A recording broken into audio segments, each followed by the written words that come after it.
Hey everybody, Aluk with Bright Shores, and we are going to read from the Upiaq. We're continuing our series. Today we're reading in chapter 7. We've been reading from chapter 2 for the most part, which has a lot of our legends and origin stories as upiaq people. Now we're getting into chapter 7, which has a lot of upiaq women imparting knowledge that they think would be helpful for young women today. Young women actually in 1978, but also young women today. So we are, as I mentioned in chapter 7 on page 255, and we are going to hear from Siksraktuaq, Edna Leavitt, Siksraktuaq.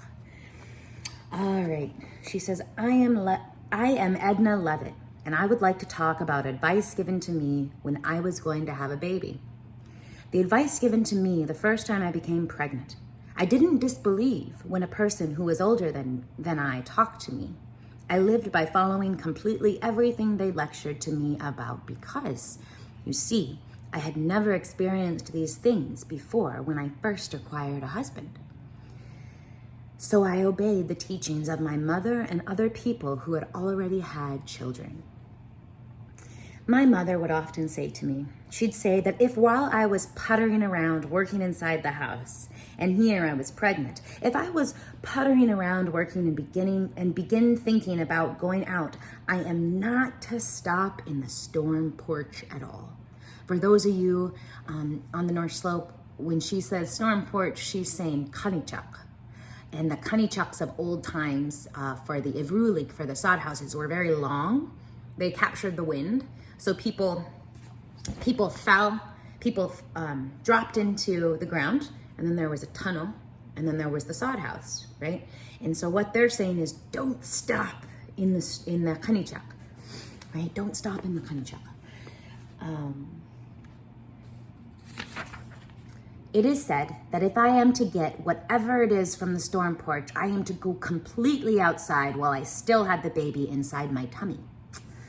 This was one of their teachings to me, and so because I obeyed it, I did not have much difficulty, although it did hurt intensely for a short while, all the way through the birth of 12 children.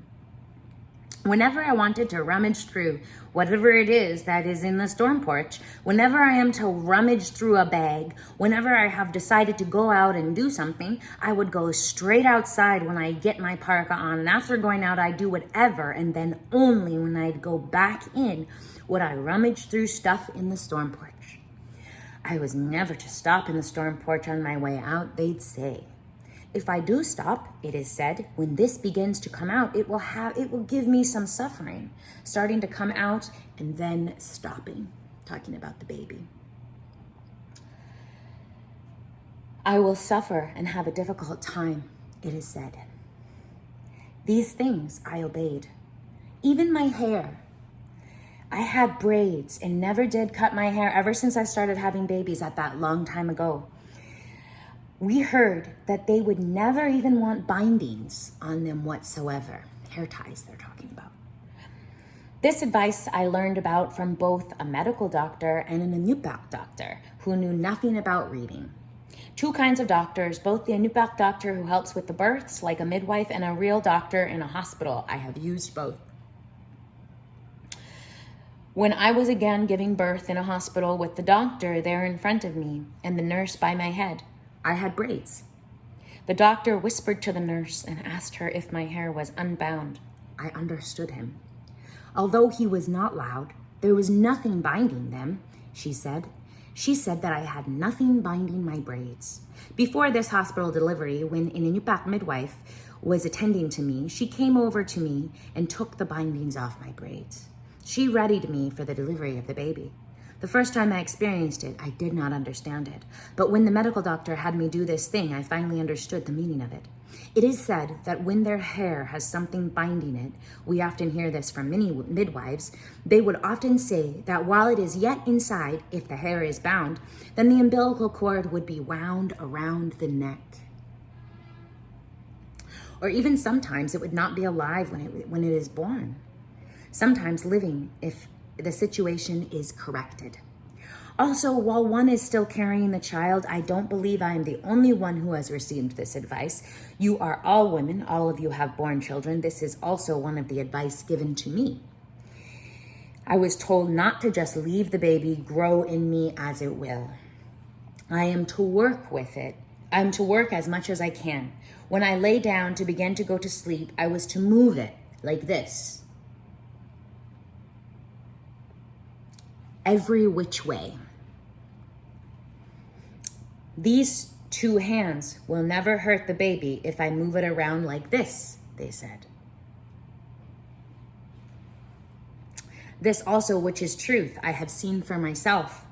When a baby who has been moved around like that is born, it is very clean, nothing on it.